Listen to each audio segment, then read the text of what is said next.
Welcome back to MMA Mathletes. My name's Sean. I'm Joe. We're two casual MMA fans who happen to be degenerate gamblers. Come join us as we chase the perfect parlay each week. This week we have UFC Rio, and if you like our content, make sure you're subscribed.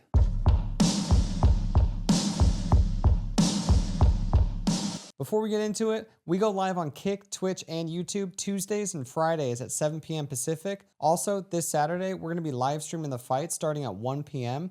Make sure you're following us on all the social media so you don't miss it. So we got some news this past week. We have Shavkat re-injuring his knee.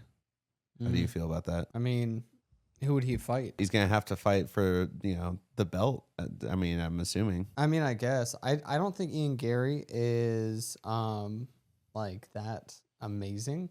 And Ian Gary kind of made him look beatable. And so, I don't know. I just think that Shavkat has a little bit more to go before fighting for that belt. Do you think this is going to become what they call in sports, like the what if scenario? What do you mean? Like this is the second time he's injuring that knee.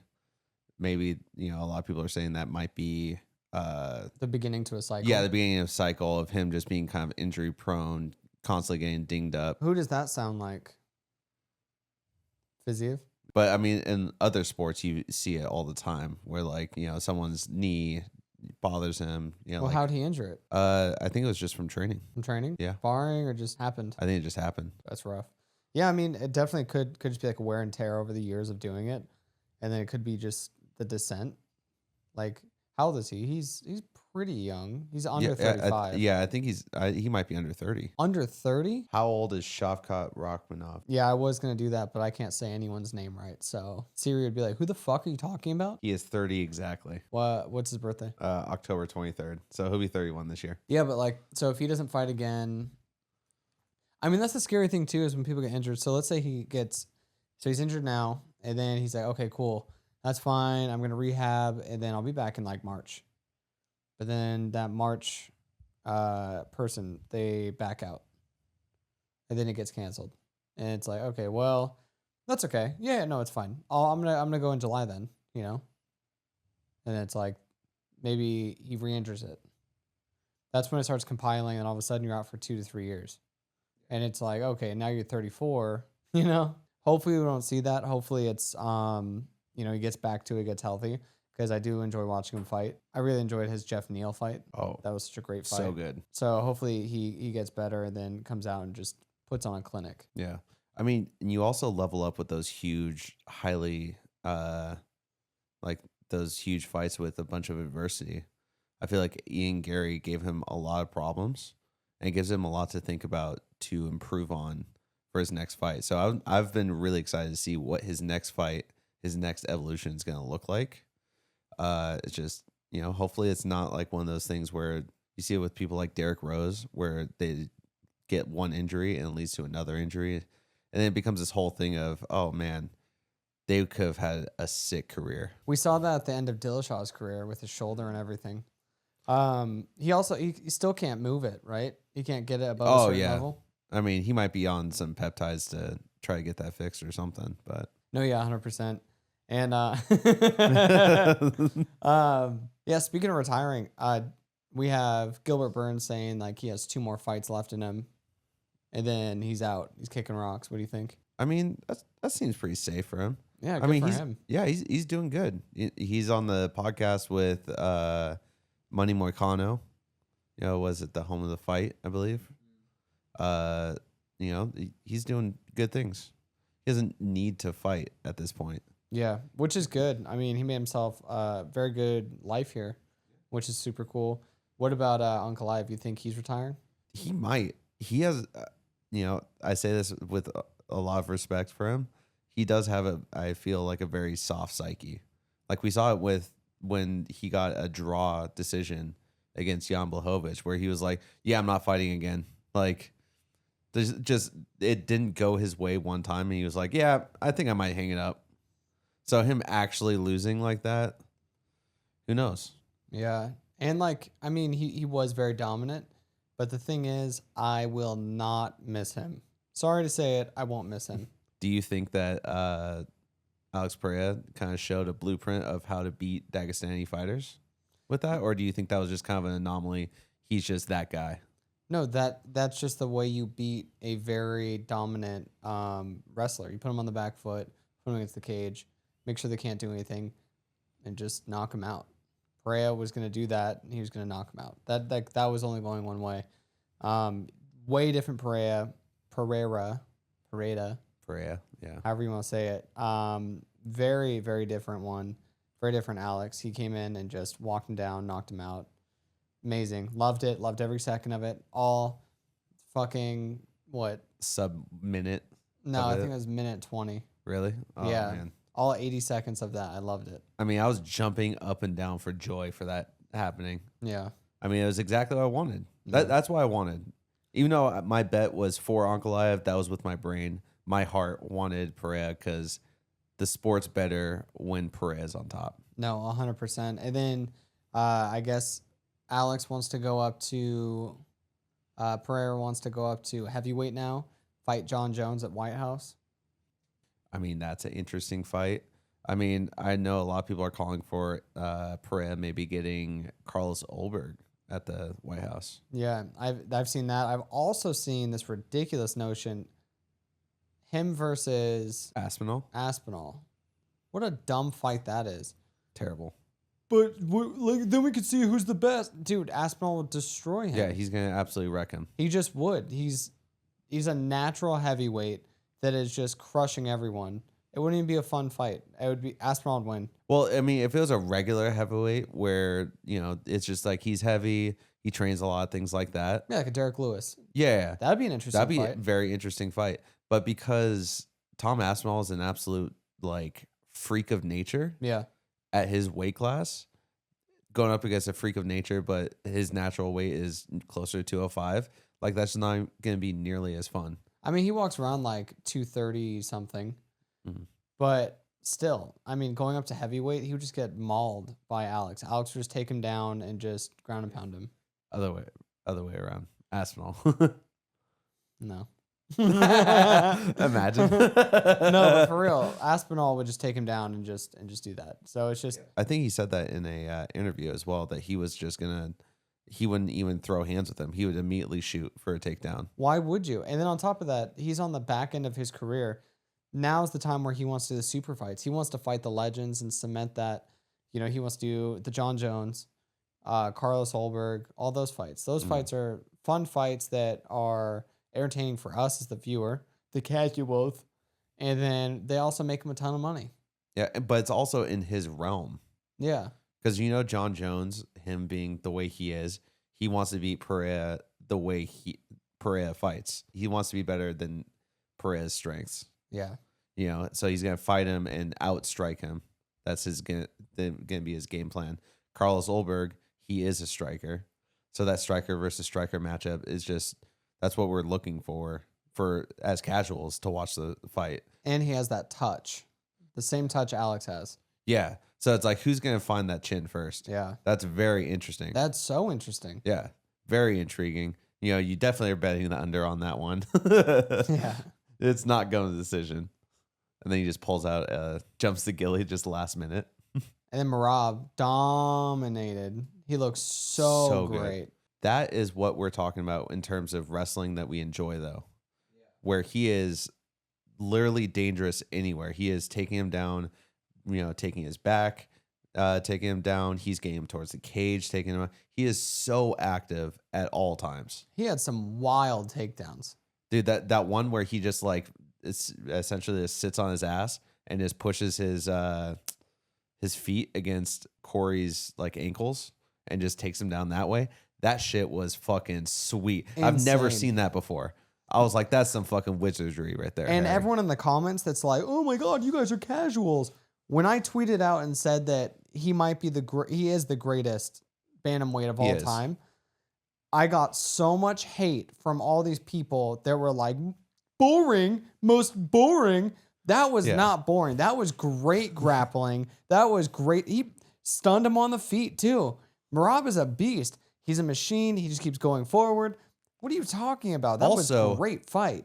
He almost put him out in the second round. That combination was probably the best combination I've ever seen Merab throw. So accurate, and everything touched his chin. It was so sick to see. But like we said, though, this is the script. It goes Merab, Peter Yan 2. Then it goes Sean O'Malley versus Corey Sandhagen. That's what we've been saying. That's going to be a great fight, but I'm more excited for Sean O'Malley versus Corey Sandhagen. I wonder how Corey's going to take this fight, this loss. Because, I mean, besides the first round, I give the first round to Corey. And then maybe the fifth round. Like, he had some good moments in the fifth round. But besides those moments, he was getting dominated. So, I mean, I wonder how he's, like, mentally, how he's going to come back from that. But everyone gets dominated against Merab. That's what I was saying. Everyone has him figured out until they're standing in front of him. Problem is that Corey's, like, one of those cerebral guys that, like, and he has that, I mean, he said it himself. He has kind of like that delusional confidence. And it's like, at that point, the rubber meets the road type of thing, where it's like, does he stay in the delusion that he's still the greatest? And like, you know, that was just a bad night to have a bad night. Mm-hmm. Huh. I think he's gonna think, I need to work on my wrestling a little bit. I should have done this. I should have done that. I think it's just gonna make him hungrier. But I think him versus Sean O'Malley, that's gonna be a great fight. And Sean O'Malley was watching it, saying what he would have done differently as well. So it's like, all right, guys, get locked in the cage together. I'm actually more excited for that fight than Sean versus Song Yadong. Oh, yeah. 100%. Like, Yeah. Corey Sandhagen is such an entertaining fighter. He's been asking for Sean O'Malley for so long. Now we finally are going to get it, you know? And we're calling this hella early. Sean hasn't even fought Song yet. It hasn't been Hasn't even been announced yet. Yeah. Yeah, I don't think they've come to a full agreement. So, I mean, that Song fight might not even materialize. Yeah, might just go straight for the White House. Yeah, it might be just straight up Sandhagen, which is gonna be an interesting fight. Because in like bantamweight division, you are normally fighting a shorter fighter, you know, or you're a shorter fighter fighting a taller fighter. You usually don't get matchups of a taller fighter versus a taller fighter, where it's like, you know, they're both 5'11", I think, you know, probably have similar reach. That's going to be a very interesting stylistic matchup. Especially because how sharp they both are. Yeah. And, I mean, Corey was hurting Merab early with those shots. He was finding his rhythm and timing so early. He was hurting him late, too. He had a couple really good shots. If he put that on a round earlier, Merab might have had an issue in the fifth round. Yeah. I'm here for that fight. Long story short. And then on top of that, UFC is planning Topuria versus Gaethje. I don't know why they're doing this to us. Well, I mean, oh man, everyone hates Gaethje right now too. Everyone's calling him a crybaby. Yeah. It's like, dude, he's on the back nine and he wants to get that chance for gold before he leaves the UFC. Yeah, but let's say he gets it as well though. Then what? He's gonna leave? He's gonna take the belt, leave, and vacate the belt? I feel like you have to defend it at least once in order to just get the fans off your back. You can't just come in and, you know, let's say you actually beat Topuria. You can't just go and beat Topuria and be like, okay, see you guys. It's like, okay, well, that's kind of fucked up. You got to at least take on a Patty or someone, you know, fully defend it, whether you win or lose, and then you vacate the belt. Yeah, it just sucks because, I mean, I feel for him because he's such a company guy that he just did everything the UFC told him to do, took the fights, took the hard fights, all that stuff. And then all he wants is a title shot. Yeah. And now everyone's like, what a crybaby. This guy's a loser. We want to see Patty. Let's see Patty the Patty. I just don't want to see another legend get KO'd by Topuria. That's all I'm hoping for. I mean, with MMA math, he knocked out Max. Max knocked out Justin. I mean, that's kind of how it goes. That's how it goes. So that's how the MMA math goes. I just don't want to see that happening again. And especially with Gaethje's fighting tendencies, he fights forward. He's not going to have to. It's not going to take much time for Topuria to find him. I agree. It might be a Charles Oliveira situation. I think so too. I think that it's a bad matchup for Gaethje. I think that when he goes in, he's going to go forward, and he gets touched a lot. Which, I mean, there's nothing wrong with that. But it's like, you know, he could catch Topuria, and if he does, he's known as the hardest hitting 155er. Yeah. You know, he hits like a truck. Everyone says it. So if he does find Topuria, there's a chance. Look at him versus Dustin the second time. It was like on the feet. He was looking great. And then he just head kicked him, knocked him out.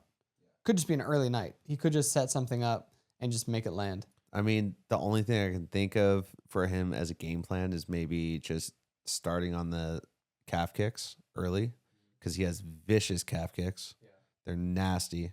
And I feel like Topuria is susceptible to the calf kick, especially with his boxing stance. You know, he definitely has that front leg out a little bit further than other stances. I don't see him really like checking kicks and things like that. So that might be his path of victory. Doing that, once that leg is all messed up, either A, he has to switch into a southpaw stance, or B, just kind of, you know, take those kicks and hope that he can throw something harder than that. But that's when you become, you know, the more agile fighter because he can't really, you know, cut angles anymore, things like that. You get a lot of positive momentum from the calf kicks. I mean, but who knows? Gaethje has to bring the fight to Topuria, though. Like put him on the back foot. Exactly, because Max was on his back foot against Topuria. That's how that worked out. And then pretty much, except for Oliveira, though, I mean, he gets dropped in every single fight. Every single fight he gets dropped and put to the ground. He's pretty defensively irresponsible. Yeah. Kind of just like No, I mean, like, you know, his hands are usually lower in his stance. What? Like, that's just how he fights. I respect that fighting style. Like where you're just gonna kind of like be out on your shield, and it's like I'm just gonna throw down. You know, that's a fun fight to have. But with someone that has like a touch of death, probably not the smartest way to go about that. You know, having like a higher guard and really, you know, trying to protect your chin that way, I feel like is the more the safer route to go. Most boring fight of the card. Who do you got this past weekend? Man, who do you have? I want to piggyback off yours. It's literally such a toss up for me. I want to say it's the Patchy fight, right? Because Patchy looked fucking like how Patchy does, you know, plopping around with his footwork. It was really weird to see him not be able to get past Jacob's butterfly guard. Jacob actually pulling, like jumping the ghillie multiple times. I think that's what makes it a little bit more exciting than what I would actually say, which is going to be the Farid Basharat versus Chris Gutierrez fight. Yeah, that was definitely the most boring. And I call that for being the most boring. That was the most boring. I think that's the most boring one. I think the Patchy won that. I don't care what everyone says. Patchy won that one for sure. And then I think that the most under-delivered one has to be Macy. I think Macy just looked so bad out there. She's got curb stomped the whole time. And I love Macy. I was so excited to watch her, you know, do her thing on the feet. She's got picked apart on her feet. She got picked apart in the clinch. Oh my God, what a clinic in the clinch. Holy shit. Those knees were devastating to Macy. She got hurt so early. Oh my God. That was bad. That was a bad look for Macy. And on top of that, she got 20% or 25% of her purse taken away. I know. Coming in overweight, I'm so curious on why she couldn't just cut the last couple of pounds. I don't know if she like just stopped sweating or if it's an injury maybe. I believe it was just 1.5 pounds too. Yeah, like this. Not saying that's nothing, but like, I mean that's a little bit more water weight to cut. Yeah. You know, like if you've ever, you know, had to wrestle or, you know, had to do like a harsh weight cut. I mean, 1 pound, like you've already gotten that far. What's another 1.5 pounds type of thing? Yeah, I can't wait for the comments. Bro, not if you just stop sweating. You just wouldn't understand, you casual. God, fucking train. All right. Obviously, most exciting fight. Yuri versus Khalil. My God. That was the most exciting. That I'm calling it. That's gonna be fight of the month. I don't see anything beating that. How the fuck did that even happen? That fight didn't even make sense. Khalil was beating the shit out of Yuri for 2 rounds, easily, 2.5 rounds. And then all of a sudden, he had no gas tank at all. Hands were by his hips, and he just got picked apart.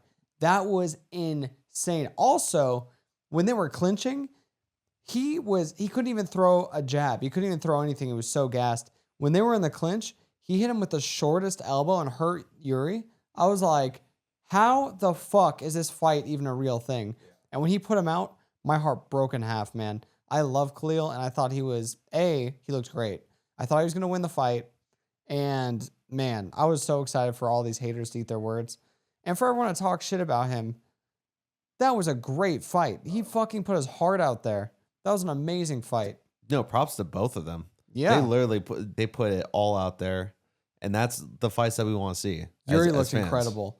Not in the beginning. He was getting pieced apart. Once he got his rhythm down, his timing. He is a durable guy. Yeah. Great gas tank, too. Oh, 100%. I feel bad for Khalil because I think he's going to look back and watch the fight and see where like he could have he had some opportunities, especially when he would be jabbing or like throwing that jab feint.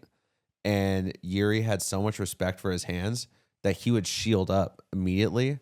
And that body kick would have been money. He hit him one time in the first round with that body kick and immediately down. So, I mean, him just, pawing at him and Yuri just shielding up.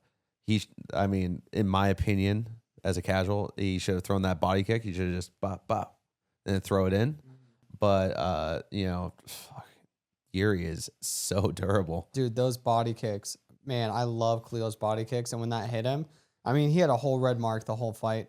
He should have stayed on those. I agree. To set up maybe a head kick or something. Yeah. He landed. Man, he looked great out there. I don't know. Oh, yeah. Khalil's hands are scary. They both looked the best I've seen them. Yeah. So, it just was an unfortunate night for one of them. And, that stabbing teep kick that Yuri got in that third round, I think that's what sapped his gas tank. Because literally right when he got hit with that, that stabbing teep, literally his hands started dropping. Like that was when the fight was really starting to wane for Khalil. And man, I was not expecting that. did not expect that either. Yeah. And that was a brutal one to watch. Dude, at the end. He got knocked out, right? Yeah. With that hook. And there's people on Twitter that are like, man, he just gave up as usual. He didn't even get knocked out. Yeah. When your face hits before the rest of your body on the canvas, you're knocked out. Bro, I hate people. And these are the same people talking shit to us. Yeah. What are you talking about? I'm just saying he was not shielding up at the end of the fight. Yeah. When he was hurt, he could have just gone the simple way out where he could have just shielded up and then Yuri's just throwing shit. And then they're like, okay, well, he's not, throwing hands back. We're going to call this fight. No, he was still throwing. He was still in the phone booth, just doing his thing. And, if one of those hit, Yuri might have gotten clipped and gotten knocked out. I'm just saying, they were both, had absolutely nothing going on in terms of gas tank. They're just throwing whatever they have left into the fight. And it just happened to be Yuri's night. Before we get into our picks for this weekend, if you want to place bets this weekend, click the link in our description, go to mybookie.com, use our promo code MB50 for a 50% bonus up to $1,000 on your first deposit. Now into our picks. Who do you have this weekend? First one we have is going to be Simon Oliveira versus Luan Larceta. Who do you got? I have Luan. Why?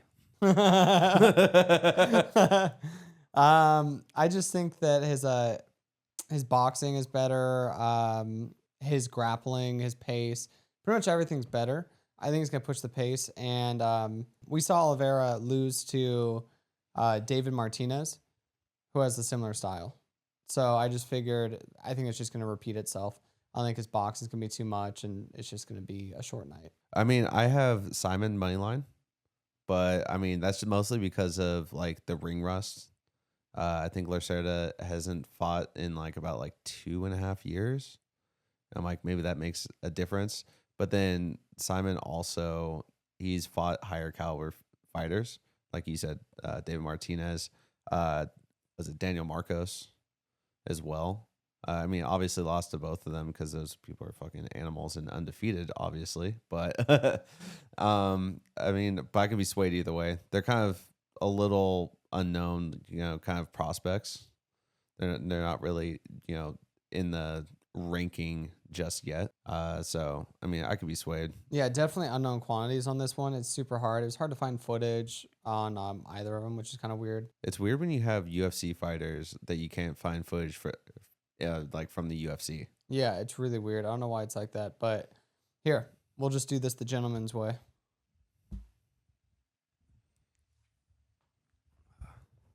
Ready? Now I'm all stressed out.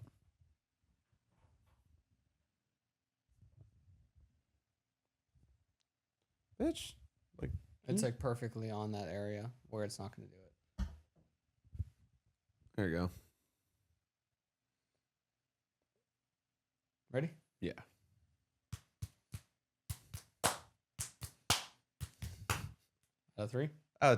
We always do out of 3. All right.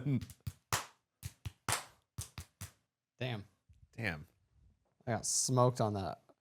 So like I was saying, I think Oliveira's going to win this one. All right. So we have Oliveira on that one. Yeah. Money line. Yeah. Okay, perfect. Who do you have next? We have Julia, I want to say Polastri versus Karolina Kowalowicz. Don't think we said that right. It is what it is. I mean, you have like, 17 fucking consonants. I don't know what to tell you. Who do you have on this one? I have Julia Moneyline. I have her as well. Okay. Easy. Next. Yep, that is easy. I mean, obviously younger fighter, and I think the home field advantage, especially with, I don't know why, but like Brazil, Paris, like places like that, Abu Dhabi, it's very heavily favored. If it goes to decision, usually there's some fuckery afoot. Yeah. Well, Carolina's also past her prime. She's 39 years old. Julia is the younger fighter at 27. She's super hungry.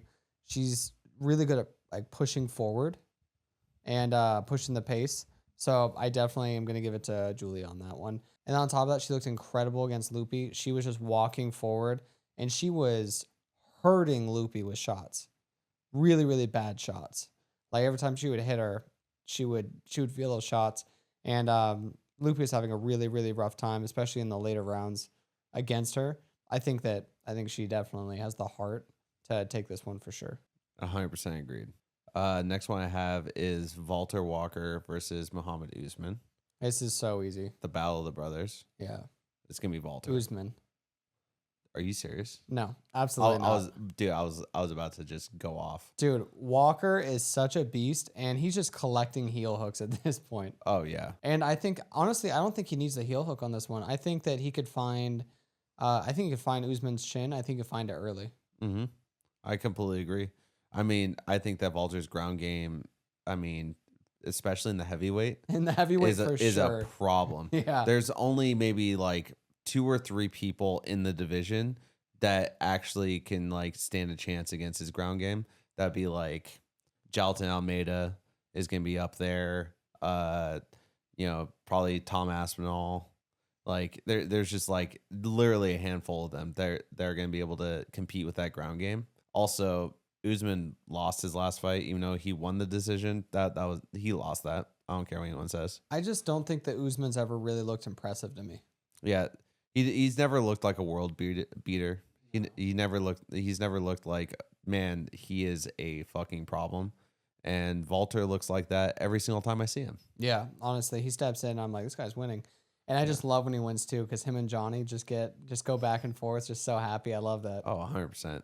I agree. All right, next one I have Lucas Rocha versus Stuart Nickel. I have Rocha moneyline or the over. I have Rocha as well. This one was a really hard one to find any footage on as well. But Rocha, I was looking at the Tapology, and he has a lot more submissions and KOs. I also watched his Dana White Contender Series. That knee knockout, he looks like he doesn't hit hard on the early fights that I watched him before he got on Dana White's Contender Series. But apparently he does hit hard because he just knocked this fool out with a knee. And that was enough for me to say, sounds good to Mhm. me. This guy's going to take it. I honestly think I have it in my notes right here. I think this might be our most exciting fight this weekend. You think so? Yeah, I think that these guys are, very skillful strikers. And they're young. Yeah, Very, they're very young, very hungry. I think that they're going to try it, and especially because the home field and stuff, Mm-hmm. going to try to put on a show. I think that this is going to be a fucking fun fight, barn burner to watch. Yep, 100%. Next, we have Irina. Dude, these names just absolutely brutal. Alexieva versus Beatrice Mesquita. Who do you got? I have Beatrice for 2 reasons. First reason, I think that her grappling is going to be definitely what takes it. But number 2 is I think that Irina is the most obnoxious person. I don't really care about her fighting. Her fighting is really boring. But as a person, I think she's super annoying. And what is her nickname? Her nickname is... Oh, hold on. You have to hear this nickname. Dude, listen to this fucking nickname. You're going to be like, why is that her nickname? And then her nickname is Russian Rhonda. What? Why are you Russian Rhonda? Maybe she likes to get walked down with 1s and 2s. Yeah, maybe. It's funny because in my notes I said, we've seen this before. High-level grappler coming out of ATT. Like, who else has been that? Kayla Harrison. Yeah. We just saw it with got Montague. We have even going back further, you have Amanda Nunez coming out of there being a high level grappler. She fought out of ATT? Yeah. I mean, I think this is just gonna be an easy fight for her. Bang bang. And the next? I have Vitor Petrino versus Thomas Peterson. Who do you have? I have Vitor Petrino money line or not going to decision. Yeah, I would just keep it simple and safe. Vitor. I think he just has better movement. He's durable, better everything. But the main reason that I picked him, you want to know what it is? What? Because he knocked out Bellato on Dana White Contender Series. That's the main reason. I ride or die with this guy, man. That's funny. I mean, I think it might not go to decision. It's so difficult with these heavyweights. It's so dicey, especially if they're strikers. It's just like they could put out. So I mean, I definitely think that Vitor is the higher level striker, but the definition of puncher's chance is in the heavyweight division. True. So, but hopefully, and he's got the home field. He's in Brazil. Higher stakes for him. Mm-hmm. So yeah, definitely agree. So the next one I have is gonna be, Rafael Filo versus Clayton Carpenter. Yeah, I think that Filo. I think that he is a more aggressive fighter. I think we're gonna see a big difference. I think because Clayton Carpenter, I think he's like 2 or 3 fights into the UFC. But Rafael, he's just been in here, or Rafael? Yeah, Rafael or Jaffel. Yeah, but Filo's been in there. Yeah, but Filo's been in there for a little bit now, and I think that he has his pace, he has his momentum going. I mean, just watching him strike, he throws combos and bunches. I think he's gonna be able to. I don't think he's gonna get it done. I don't think it's gonna be like a knockout or anything. I think it's gonna go to decision. So the over or Filo, I think is gonna take it. That's funny because in my notes I say the same thing. Filo moneyline over. I put a little bit of MMA math in there. 2 high level grapplers in flyweight equals no finish. Yeah, Simple. Filo, he has hands though. He does have and he hands. has that pressure, and he has like those flurries that you're just like, damn, bro. Like a huge fan of him. I think it's gonna be a very entertaining fight. Yeah. But the other guy, Carpenter, I think he does have a good ground game. It's like very smothering, and he does like to try to get the finish. I just don't think he's gonna get it. So the next one I have is Lucas Almeida versus Michael Aswell. I think I know who you're picking. Yeah, this one's pretty easy. I'm gonna go Michael Aswell for sure. Let's go. Yeah, you have him too? Yes, sir. Yeah, man, dude. His fight against Oki, right? Yeah, what's his name? Was it Balaji Oki? I think that's how I said it last time. Balaji Oki? Yeah, that's how I said it. Okay. Well, his fight against him, oh my God, he looks so good. He came in there and he was hanging with him. And Oki's a huge dude. That's a big dude. And he goes in there and he's just, check hook, keeping off like the big strikes. And he was taking some big strikes, rolling with it. His boxing looks incredibly crisp. I think that you're going to see he's going to win this fight. I think he's going to go on a tear. And I think he's going to be, we'll see him in top 15 for sure very soon. And he's also out of Daniel Pineda's gym. There we go. So, I mean, the last time we bet against Daniel Pineda's gym. And did we? Yeah. Coral. He fights out of that gym as well. And he put out Alessandro Costa. Yeah. So, I mean, similar style, I feel. I think he's definitely going to get it done. It's funny that you said he looked good against Oki. That was like the first thing I said as well. But I do think that Almeida might be able to just take it to the ground and go the safe route. I don't know whether or not he will because it is in Brazil.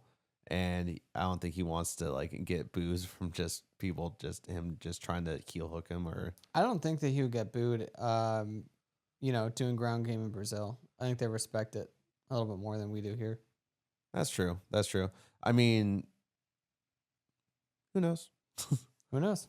I mean, I think he's gonna stand and bang though, most likely. I hope so because that's most of his style. And that bodes well bang. for as well. Yeah, as well. I have Ricardo Ramos versus Con Offley. Easy. Who you at? Con Offley. Really? Yeah. I'm ride or die with this guy. Ever since I watched him on The Ultimate Fighter, from Down Under. Yeah, this is my guy right here. You remember this guy? Oh, I remember this guy. I just have this feeling that whenever he fights, he kind of gets a little too in his head, and he doesn't perform the way that he should perform. Almost like, he's nice and loose and everything in practice, but then once it comes to game time, he kind of stiffens up a little bit, almost where like it's like, dude, I swear, in practice, I look way better than what I put out there. You think it's going the over? I do have the over. Let's do the over then. He also has fought higher competition, and I think him having Team Alpha Male as his corner is also going to bode very well for Ramos. I think that Team Alpha Male, though, they have a lot of decisions. Like, they do like to go against, like, the clock. Like, that's what they're fighting. Mm-hmm. And I think that even though I have Khan, I think he's also the same way. I think he's a very well-rounded guy. I think that we're going to see it go the decision either way. Yeah, I think that, I agree. I think they try to game the system a little bit where it's like, we're most likely going to go to decision. But let's just try to make sure that we have the game plan that it does go decision. Yeah, no, exactly. And if there's an opening that you find, maybe you can capitalize it. Maybe. Yeah, maybe. Don't overextend, you know? Yeah. Go for points. Yeah. Like a Melendez. Yeah, exactly. I have Yonata Denise versus Mario Pinto. Dude, I cannot believe you can say these people's names. I have Yonata. You have Yonata. I do. Watching his fights, he has an incredible leg kick to hook. Every time he throws that leg kick, he always follows up with a hook. He's got great hands when they land. You go down. Short punches. Someone flurries in, he could just catch you real quick. But I think the way it's gonna play out, Pinto is gonna feel his power. He's gonna go and shell up like he normally does. He's gonna go against the cage as usual, and he's gonna think that Yonata. He's gonna think that Yonata is gonna try to grapple or do some cage work with him, because that's what normal people do. And he's not going to. I think he's going to finish him right on the cage. I think he's going to find it super early. It's the under. It's the under, and it's Yonata. Guaranteed. I actually have Pinto money line or no decision. Mm. I just think that they both throw with bad intentions, obviously being heavyweights. But the only difference is that Yonata's been knocked before. He has, but the problem is Pinto is a slow starter. He likes to get his jab going. He likes to get all his things going. Yonata doesn't. And so he's going to try to get that jab going. And he might get it. He might get it a few times. But he's going to eat those shots. He's going to come right back in with a hook. And he's gonna knock him out. I mean, to be fair, when he got knocked, it was more of like a TKO. Like he got gassed, I Who did believe. he get knocked by? He got gassed before. Who? Yeah, it was like in like the second or third round he got. This isn't making it that far, guaranteed. I'm telling you, I'm super like this is.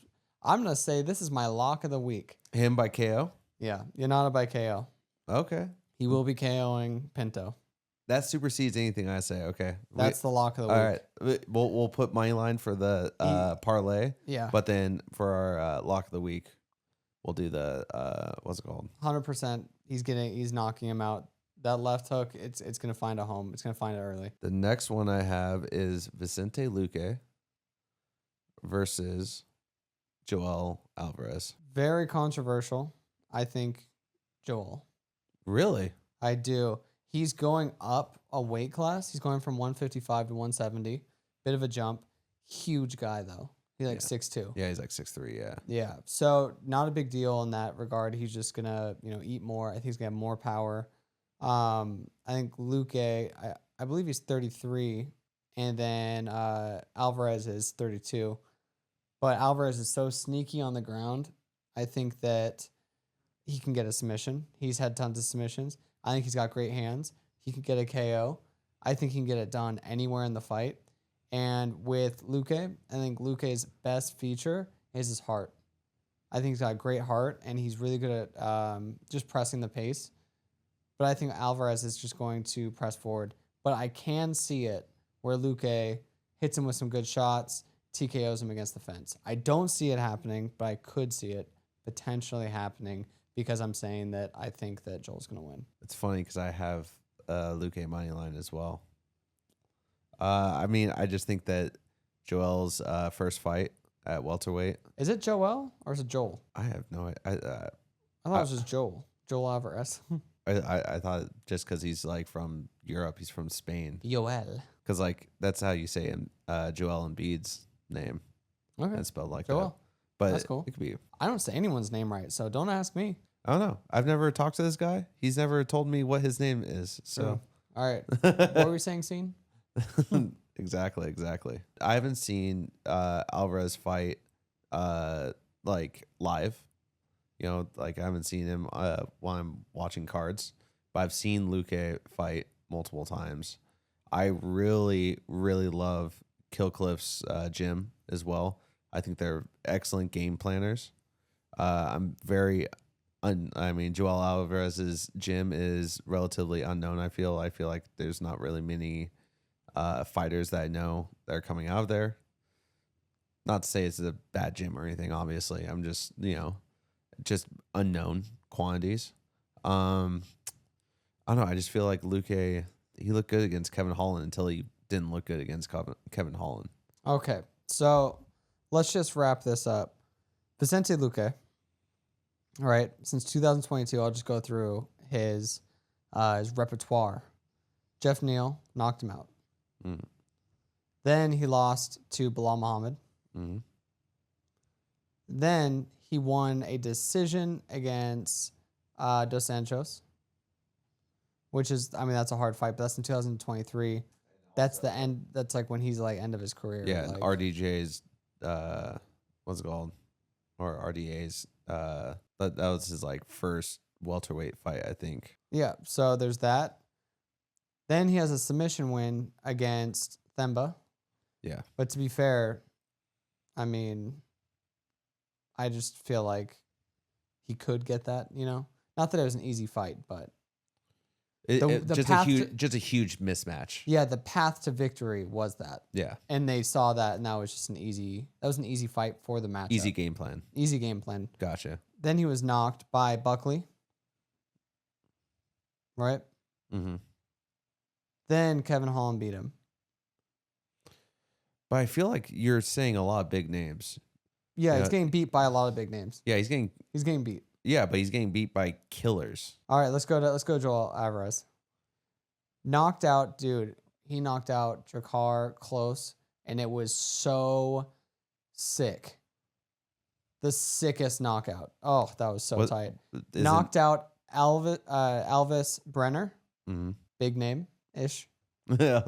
Submitted Mark, I can never say his name, Dekise? I mean, I feel like if I say it, I'm gonna get censored on YouTube. So, His loss, he got TKO'd by Arman Sarukian. Mhm. But Arman Sarukian that whole time was grappling. He was wearing him out real bad. That's the path to victory if you're that good at grappling. But I think that Arman is that next level. I don't think that Vicente is the level of Arman in his power grappling. Joel knocked out Thiago Moises. He submitted Alexander Yakolev. I suck at saying names. He submitted Joseph Duffy. He KO'd Danielo Bollardo. And then he lost a decision to Demir. But yeah. So I think that his resume speaks a lot more volume than Vicente Luque. Vicente Luque is 23, 11, and 1. Joel is 22, 3, and 0. Okay. So a little bit better in that regard. He has the height advantage, the reach advantage. I think that his striking is a little bit better, and he likes to be in the phone booth. Vicente Luque also likes to be in the phone booth. However, I think that with the reach advantage, I think he'll be able to get it done. I think the best path of victory for Vicente Luque is, because he's a shorter fighter, to get on the inside and really try to just take him down, submit him if you can. You know, get a rear naked choke or something. Okay. I mean, we could do Alvarez money line. Well, is that who you want? I mean, you won me over. Did I win you over? Or do Yeah. you want to do like a different bet or? No. I mean, why not? I mean, I'm not in love with Vicente? I think we should do Vicente. I No. mean, great fighter, and I do enjoy his story, and I enjoyed watching him on Ultimate Fighter. But Yeah, you know. I love Vicente Luque. That's the thing. But I'm just looking at I was watching their fights and I'm just thinking, I just think that Joel, I think he's gonna be on the rise, and I think that we're gonna see him kind of start shining soon. That's what I was literally about to Get say. momentum. I was like, I think it's so difficult to figure out whether or not someone is just about to break out or not. That's what he seems like. So if you really believe that he's gonna break out, I trust you 100%. So we can just do him money line. Next one I have the co-main, Davison Figueiredo versus Montel Jackson. Another controversial one. Who do you have? I have Figgy money line or the over. Okay. You probably have Montel, huh? I have Montel. Okay. Figgy's, no offense, he's old. He's very well rounded, but he hasn't really impressed me with his last few fights. I see him kind of going down. He's no Brandon Moreno versus Figgy fight right now. He's he's still great, but he's coming off that knee injury and all that stuff. I just don't see it happening. I think that his striking, Montel's, is so good and he's so long, but I could also see this going the over. I have it as potentially over. I just think that Figueiredo is going to be smart in this fight. He's not going to throw hands with Montel. He's going to take him down? Yeah, he's going to take him down.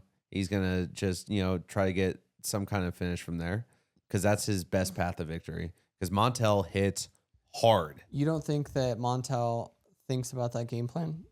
I'm not disagreeing. It's just I think that his grappling is that good. Figueiredo's grappling is exceptional.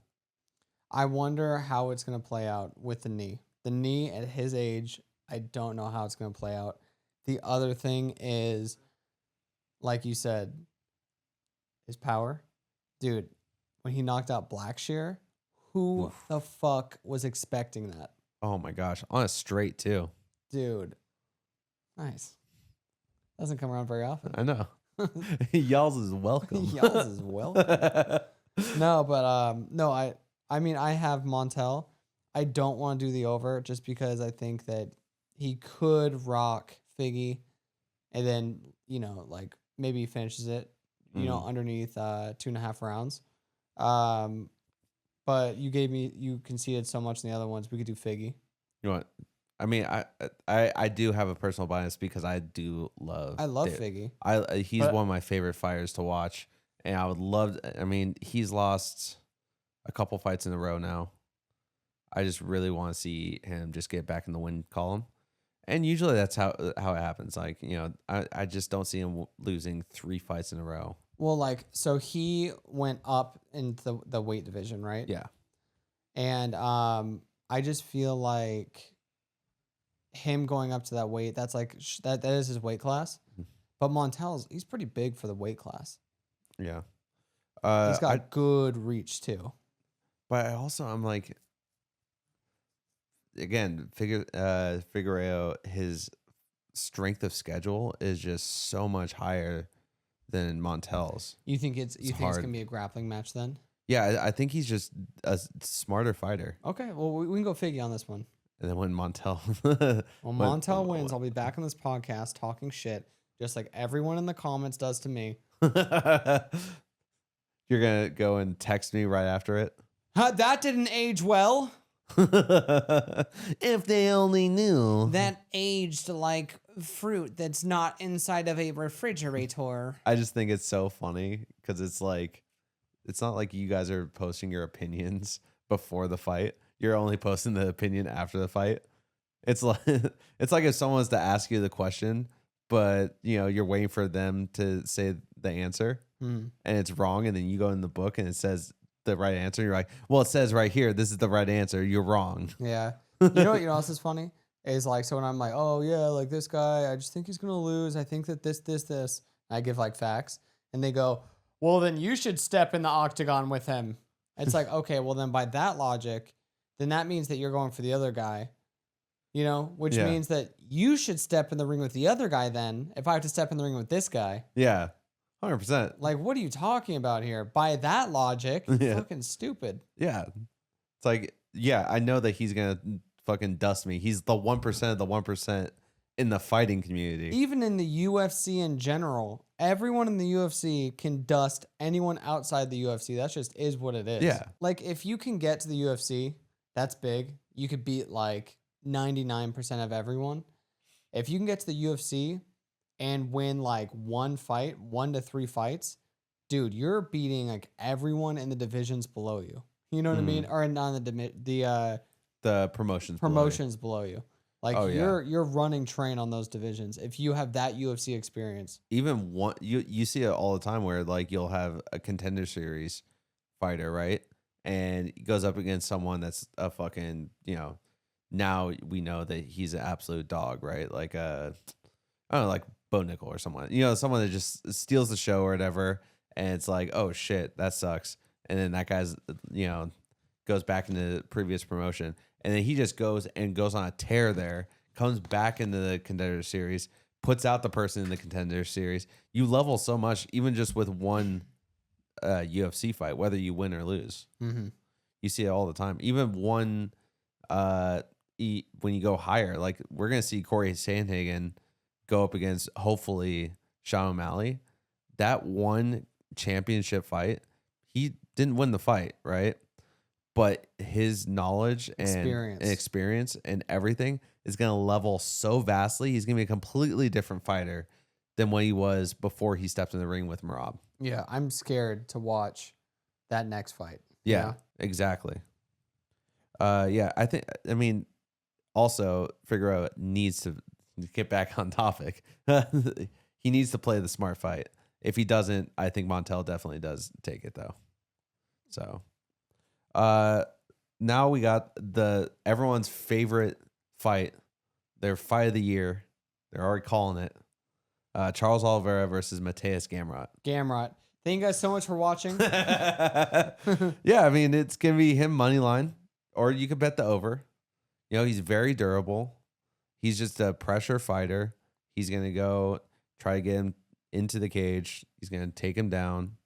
You know, that's just his bread and butter, and he's just going to keep on doing that. I mean, I would, just like with Pereira, I would love to see Oliveira come in, put him out, you know, actually make him into have to try to stand there and bang with him. But I just don't see that happening. I see the only thing happening is going to be Mateusz trying to take it to the ground, and then most likely Oliveira is going to, accept it because he's a jiu-jitsu player and he's, comfortable with being on his back. Mateusz is comfortable being on top position, and we're going to see that for 5 rounds. That's it. Yep. I think that Mateusz just has he has power, obviously, because he's a powerful wrestler and stuff. I think that could he catch Oliveira? Yeah, for sure. Is he going to knock him out, though? No, he's going to lay on him after he catches him. Yeah, he's going to put him on skates, and then he's like, oh, this is my time to shoot, as opposed to trying to, actually finish the fight. Yeah, so if you want to make money, just put on the over. I mean, Gamrot. My one note, it says, yawn, this fight won't be fight of the night. And I'm going to say this is going to be the most boring fight of the night. I'm just going to call it. So you got the most exciting fight, which I think is going to be, who's it called? Rocha versus Nickel. And I think the most boring fight is going to be Oliveira versus Gamrot. And then you're going to see all these people that are posting their predictions for the fight. They're going to be like, guys, this is such an interesting fight. We have a grappler versus grappler. It's like, dude, this is going to be the most boring fight. Just, he's going to lay on him like a wet blanket. And like you said, wrestler on top, jiu-jitsu player on bottom, power is going to win out.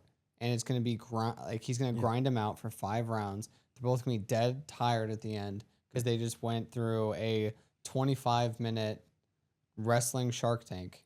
I mean, and again, I would love to see Oliveira put Mateusz out, get some respect, put him on the back foot, and then ultimately put him out.